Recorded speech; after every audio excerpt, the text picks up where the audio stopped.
Pregnancy induced hypertension is when there is blood pressure more than 140 by 90 mmHg on two occasions at least taken 4 hours apart.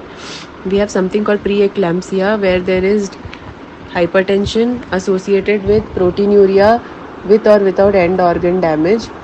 Preeclampsia with presence of generalized tonic-clonic seizures is called eclampsia.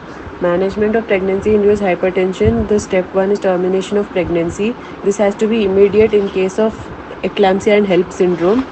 In case of preeclampsia, if it is mild, then termination has to be done at 37 weeks of gestation, and if it's severe preeclampsia, then we do it at 34 weeks of gestation. Delivery is done vaginally, and we cut short the second stage of labor by doing instrumental delivery, and methyl ergometrin is not given in the third stage.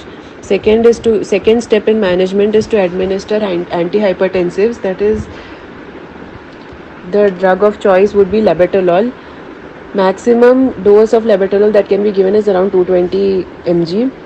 And in case of eclampsia, anticonvulsant therapy have to be started. Magnesium sulfate is given as per the Pritchard regimen. So a loading dose of 4 grams is given IV and 10 grams is given IM, that is 5 grams in each buttock, followed by maintenance dose, that is 5 grams is given in alternate buttock 4th hourly for at least 24 hours after delivery or 24 hours after the last seizure, whichever is later.